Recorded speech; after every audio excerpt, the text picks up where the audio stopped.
찬송가 86장 함께 찬양 드리겠습니다.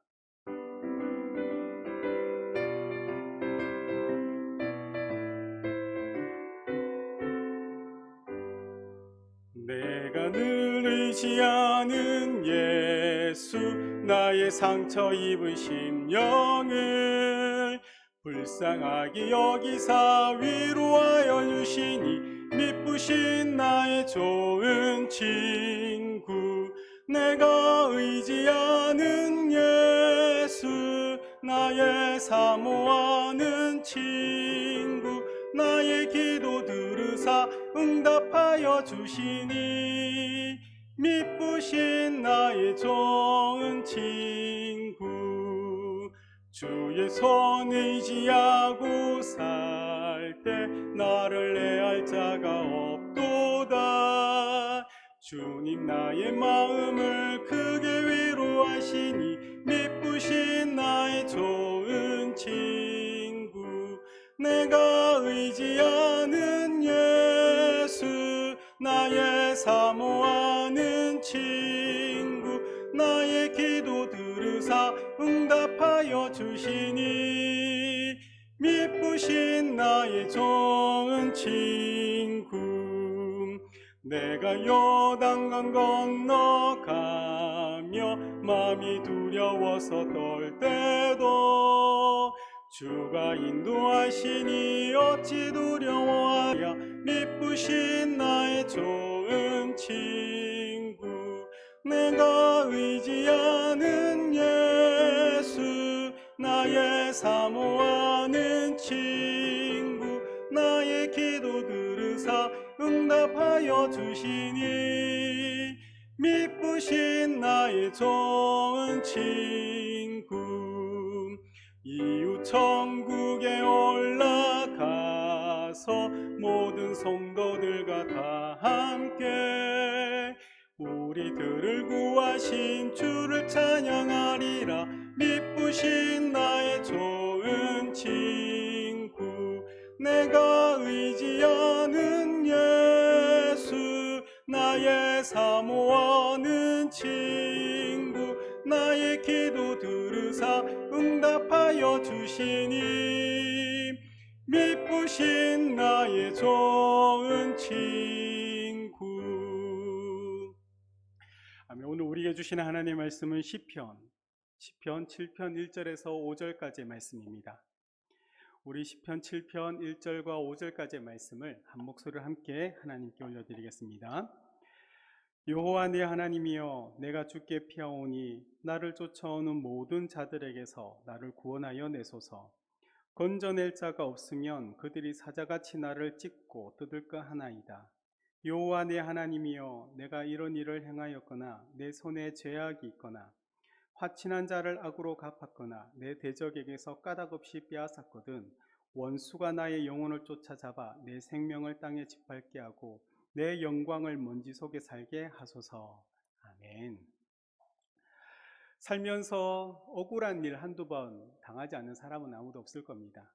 구글이라는 사이트에 억울한 사연이라고 검색해 보시면 한 200만 개가 넘는 내용들이 나옵니다. 그래서인지 억울닷컴이라는 사이트도 생겼습니다. 억울해요, 답답해요, 골치가 아파요, 힘들어요, 아파요 등 이렇게 도와달라는 고민 해결에 억울닷컴이 지금 큰 인기를 끌고 있습니다. 왜 사람들은 자신의 문제를 이 억울닷컴이란 것을 통하여 해결하고자 할까요? 그것은 아마 스스로의 그 문제에 해결할 수 있는 능력이 또한 힘이 없기 때문인 것 같습니다. 누군가의 도움이 필요하고 도움을 요청할 곳이 필요한데 내게는 의탁할 곳이나 부탁할 곳이 없기 때문입니다.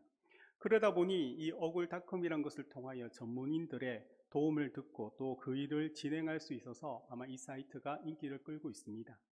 세상도 이처럼 도움을 필요로 합니다. 세상도 자신의 힘으로 온전히 살아갈 수 있는 곳이 아닙니다. 그러나 그처럼 성도에게도 도움이 필요하죠. 오늘 시인은 그 도움을 여호와께 요청하고 있습니다. 1절 말씀을 다시 한번 보시면 여호와 내 하나님이여, 내가 주께 피하오니 나를 쫓아오는 모든 자들에게서 나를 구원하여 내소서랍니다.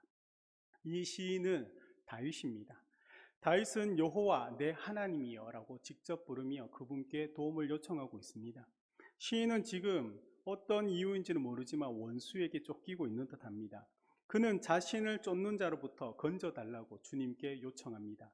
만약 주님이 도와주시지 않으면 사자 같은 대적들이 자신을 물고 뜯으려 한다고 다윗은 이야기합니다. 그러나 이 다윗은 그 쫓기는 자로 있지만 그는 자신의 무죄를 3절에서 이렇게 고백합니다.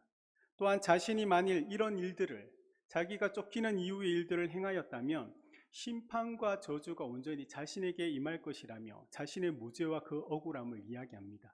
그리고 시인은 주님을 부르며 일어나 주시기를 강력하게 요청합니다. 6절 말씀을 보시면 여호와여 진노로 일어나사 내 대적들의 노를 막으시며 나를 위하여 깨소서 주께서 심판을 명령하셨나이다라고 합니다. 시인은 하나님께서 의로운 재판장이 되어 주셔서 판결을 내려주시기를 구합니다. 사실 이 시인의 이야기에서 우리가 중요한 한 가지 사실을 알게 됩니다. 우리의 억울함들, 우리의 답답함 등을 돌봐 주시고 도와줄 분이 우리에게 있다는 사실을 우리는 기억해야 합니다. 하지만 우리가 그것을 기억한다 할지라도 우리가 위험한 상황, 억울한 상황, 답답한 상황, 아파하는 상황, 그 긴박한 상황에 놓이게 되면 우리는 하나님을 의지하기보다 보이는 무언가를 의지하고자 하는 경향이 있습니다. 지금 당장 나를 도와줄 누군가를 찾고 도움을 요청하게 됩니다. 이것이 바로 우리의 약함인 겁니다. 이스라엘 백성들은 애굽을 나와서 시내산에 있었습니다. 하나님께서 모세를 산으로 부르시고 오랫동안 그 모세가 내려오지 않을 때 그 밑에 있던 백성들은 두려워하게 됩니다. 그들은 두려움을 잊기 위하여 하나님의 형상을 만들었습니다. 그것이 바로 금송아지입니다. 보이지 않는 하나님을 믿기보단 보이는 무언가가 그들에겐 필요했고 그것이 금송아지였고 그런 금송아지를 보면서 그들은 위로와 또한 힘을 얻었기 때문입니다. 사실 이것이 바로 사람들이란 겁니다.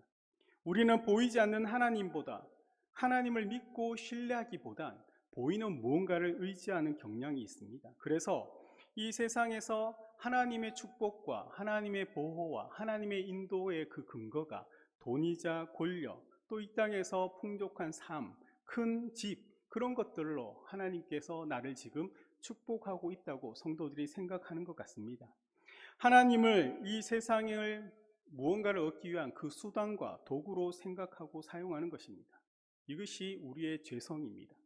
그러나 시인은 자신이 어떤 위험과 상황에 있는지 정말 이 오늘 시편 7편에서 알려주고는 있진 않지만 그는 분명히 하나님을 의지하고 있다는 사실을 우리는 알게 됩니다. 여호와를 의로운 재판관으로 세우고 그분께 자신의 억울함과 무죄를 소리치며 그분께 구해달라고 요청합니다. 당연히 하나님께서 홍해를 가르신 그런 큰 권능으로 이스라엘 백성들을 출애굽하면서 불기둥, 구름기둥으로 인도하시는 그 능력으로 죽은 자를 살리시는 그 능력으로 우리를 도와달라고 우리는 생각하지만 사실 이 땅에서 믿음의 생활을 하는 성도들이 경험하는 것은 그런 것들을 통하여 하나님은 우리를 도와주지 않는다는 겁니다. 예수님께서 우리 죄를 사하기 위하여 이 땅에 오셔서 행하신 방법들을 생각해 보면 됩니다. 분명히 우리 주님은 하늘의 아들로서 큰 권능으로 왕자에 오르시고 12군단 되는 더 큰 천사들을 보내서 악을 세력을 무찌를 수 있었지만 그렇지 않으셨습니다. 겸손의 왕, 섬김의 왕으로 이 땅에 오셔서 십자가의 죽음이라는 것을 통하여 하나님의 방법을 주님은 순종으로 이루셨던 것입니다. 이처럼 하나님의 방법과 우리의 소원과 생각이 다를 때가 사실 많습니다. 이제 시인은 14절과 16절에 이렇게 이야기합니다. 악인이 죄악을 낳으며 재앙을 베어 거짓을 낳았도다. 그가 웅덩이를 파 만듦이요 제가 만든 함정에 빠졌도다. 그의 재앙은 자기 머리로 돌아가고 그의 포악은 자기 정수리에 내리로다.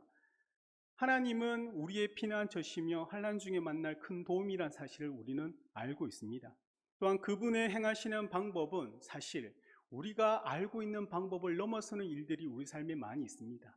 그 방법 중에 하나가 오늘에 기록된 것입니다. 이 하나님은 악인들이 우리를 넘어뜨리고 하는 그 함정을 봤지만 오히려 그 함정에 그 악인들이 스스로 빠지게 하나님은 일하신다는 겁니다. 남을 해치려고 한 그 악인, 그 마음이 그대로 자신에게 돌아가는 부메랑처럼 하나님은 일하시는 것입니다. 이것이 또한 하나님의 심판이며 또 하나님의 방법입니다. 하나님께서 우리를 구하기 위하여 모든 악한 것들을 무찌르는 노아의 홍수처럼 우리를 구원하실 수도 있습니다. 또한 애굽에서 하나님의 백성들만 뽑아서 약속의 땅으로 인도하시는 것처럼 우리를 빼내올 수 있습니다. 우리는 하나님께서 어떤 방법으로 우리 삶에 일하실지 사실 알 수 없습니다. 시인처럼 하나님의 그 의로우심을 믿고 신뢰하는 것이 바로 우리가 행할 방법입니다. 사랑하는 여러분의 삶이 힘들고, 사랑하는 여러분의 삶이 어렵고 억울함이 있다 하면 하나님이 어떤 분인지 떠올려 보시기를 바랍니다. 그분께서 분명히 우리를 외면하지 않았다는 사실을 여러분이 기억하시게 될 것입니다. 그분께서 우리를 얼마나 사랑하시는지 독생자 예수를 이 땅에 보내주시면서 우리 죄를 위하여 십자가 달려 죽게 하셨다는 사실을 통하여 그분의 감당할 수 없는 사랑과 은혜를 우리는 기억하게 될 것입니다. 의로우신 하나님께서 하나님의 방법으로 우리 삶 가운데 일하심을 기억하시길 바랍니다. 잠잠히 오늘도 그런 하나님을 우리는 신뢰하면서 지금 힘들고 억울하고 답답하고 눈물 짓는 그 상황일지라도 우리 하나님께서 지금 나와 함께 하시면서 하나님의 방법으로 내 삶을 인도해 주시고 나와 함께 동행하고 있다는 사실을 꼭 기억하시고 믿으시기를 소망합니다. 이제 시인은 마지막으로 17절에 이렇게 고백합니다. 내가 여호와께 그의 의를 따라 감사하며 지존하신 여호와의 이름으로 찬양하리로다. 분명히 시인의 지금의 삶이 자신이 원하는 그 모든 문제와 어려움이 해결되어 있지 않지만 시인은 감사와 찬양으로 그 시편의 마무리를 하고 있다는 것을 기억하십시오. 우리의 삶이 힘들고 어렵지라도 오직 하나님만으로 우리는 찬양할 수 있고 우리는 주님만으로 감사할 수 있는 자입니다.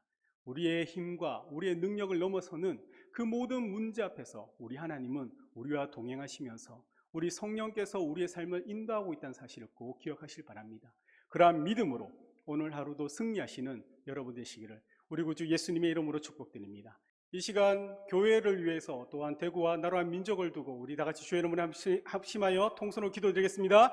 주여 주여 주여. 하나님 우리 성명교를 기억하여 주시옵소서. 하나님 우리 성명교의 모든 예배가 모임이 정상화되게 하여 주시고 힘써 모이며 뜨겁게 기도하는 교회가 되게 도와주시옵소서. 성도들의 한 가정 한 가정을 지켜주시며 하나님 직장을 축복하여 주시고 모든 닫힌 문을 열어주시옵소서. 연약한 성도들의 그 믿음을 붙잡아 주시고 한우들을 치료하여 주시옵소서. 하나님 우리 교회 가운데 은혜와 사랑이 충만할 수 있도록 주님 도와주시옵소서. 하나님 대구를 기억하여 주시길 원합니다. 하나님 코로나19가 종식되게 하여 주시고 확진자를 속히 고쳐주시옵소서. 수고하는 공무원들과 어린이들을 강건하게 붙잡아 주시옵소서. 학생들의 학업이 정상화되게 하여 주시고 기업들의 어려움을 잘 이겨낼 수 있도록 도와주시옵소서. 모든 교회들의 예배가 회복되게 도와주시며 그 예배의 간병을 누릴 수 있도록 주님 은혜를 베풀어 주시옵소서. 이 나라와 민족을 불쌍히 여기시기를 간절히 소망합니다. 하나님 위기 가운데서도 우리나라를 지키시고 보호하여 주시옵소서. 대통령과 유정자들 한마음으로 나라 국민을 충성히 섬길 수 있는 마음 다하여 주시고 차별금지법 같은 악법들이 국회를 통과되지 않도록 붙잡아 주시옵소서. 한국교회가 복음의 능력을 회복하게 도와주시며 뜨겁게 예배드리는 은혜를 주님 허락하여 주시옵소서. 주여 도와주시옵소서. 사랑이 많으신 하나님 감사합니다. 하나님 우리가 이 모든 어려움 가운데서도 우리와 함께 하시는 하나님을 바라보며 그 하나님께 도움을 요청하고 그 하나님 뜻에 순종하기를 위하여 날마다 결단하며 나가는 주의 거룩한 백성들을 불쌍히 여주시고 하나님께서 은혜를 베풀어 주시옵소서. 그들의 모든 부르짖는 소리 가운데 하나님의 때와 하나님 방법 가운데 우리 삶 가운데 역사하여 주시옵소서. 또한 교회 가운데 또한 대구와 이 나라 민족 또한 기억하여 주시고 하나님 우리가 기도하는 것 주님께서 모든 것을 알고 계시오니 하나님의 방법으로 속히 그 모든 것들 가운데 은혜를 베풀어 주시옵소서. 우리 주님께서 함께 하실 줄 믿으며 감사드리며 예수님의 이름으로 기도드립니다. 아멘. 오늘 하루도 믿음으로 승리하시는 여러분 되시기를 소망합니다. 감사합니다.